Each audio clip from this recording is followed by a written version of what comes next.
क्या किसी ने नोट्स किया कि इस ड्रामे में मुस्कुराना जैसे जुर्म बन चुका है? शादी हो गई, रुखसती हो गई, मगर खुशी कहीं नजर नहीं आई। सवाल ये है, क्या ये संजीदगी कहानी की ताकत है या कमजोरी? अस्सलामुअलैकुम, आप देख रहे हैं ड्रामा नगर और आज हम बात करेंगे इस वक्त के सबसे ज्यादा जेरे बहस पाकिस्तानी ड्रामे पर, जिसने व्यूज तो समेट लिए हैं मगर नाजरीन को जज्बाती तौर पर थका भी दिया है। आज का रिव्यू होगा मुकम्मल, बैलेंस्ड और बगैर किसी जज्बाती जानिबदारी के। ये ड्रामा इब्तिदा से ही एक गैर मामूली संजीदगी के साथ आगे बढ़ा। ऐसे लगता है जैसे कहानी ने खुशी को जानबूझकर बाहर ही छोड़ दिया हो।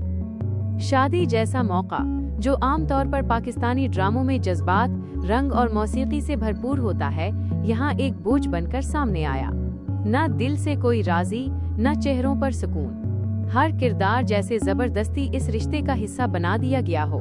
निकाह का पूरा सीक्वेंस हद से ज्यादा लंबा महसूस हुआ, जहां नाजरीन बार बार यही सोचते रहे कि अब आगे बढ़ें, मगर उसके फौरन बाद कहानी ने जो मोड़ लिया वो वाकई दिलचस्प था। शादी के बाद पहले ही 2 टकराव, और वो भी ऐसे कि सिर्फ चीखो पुकार नहीं बल्कि लफ्जी जंग। यही वो मकाम था जहां ड्रामा दोबारा सांस लेता हुआ महसूस हुआ। कामयार का किरदार नफसियाती तौर पर पेचीदा है। एक ऐसा शख्स जो माजी के सदमों में कैद है और अब अपनी बीवी को भी इसी अंधेरे में ले आया है।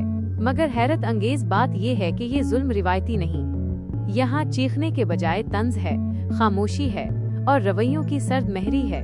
यही चीज उसे मुख्तलिफ बनाती है। आयरा का किरदार भी इस मोड़ पर बदलता हुआ दिखाई देता है। वो रिवायती इबला नारी नहीं बनी, बल्कि उसने मुजाहमत को नर्म मगर मुअस्सिर अंदाज में पेश किया। उंगली नीचे करने वाला मंजर हो या मेहमानों के सामने कहानी को होशियारी से संभालना, ये सब लाइट मोमेंट्स थे जिनकी नाजरीन को शदीद जरूरत थी। अदाकारी के लिहाज से बिलाल अब्बास इस ड्रामे की रीढ़ की हड्डी हैं। उनकी बॉडी लैंग्वेज, खामोश गुस्सा और उलझन, सब कुछ इस किरदार को हकीकत के करीब ले आता है। हानिया आमिर इस बार सादा, कम मेकअप और दबे हुए जज्बात के साथ नजर आईं, जो किरदार के मुताबिक था, मगर बार बार रोना नाजरीन को थका देता है। एंजलीन मुल्क का ट्रैक एक जज्बाती मगर मुस्बत इजाफा है, खास तौर पर हकीकी जिंदगी में बीमारी से सेहतयाबी के बाद उनकी स्क्रीन पर वापसी नाजरीन के लिए उम्मीद का पैगाम भी है। अलबत्ता मसला ये है कि कहानी के कई साइड ट्रैक्स अचानक गायब हो जाते हैं, जिससे बयानिया गैर मुतवाजिन लगता है। डायरेक्शन साफ, कैमरा वर्क मजबूत और बैकग्राउंड स्कोर मुनासिब है, मगर सबसे बड़ी कमजोरी स्क्रिप्ट की रफ्तार है।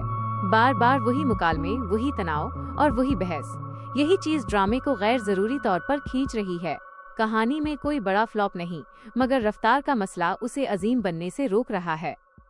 मजमूई तौर पर ये ड्रामा मजबूत अदाकारी और मुनफरिद नफसियाती जाविये की वजह से देखने के काबिल है, मगर तवालत और संजीदगी इसकी सबसे बड़ी आजमाइश बन चुकी है।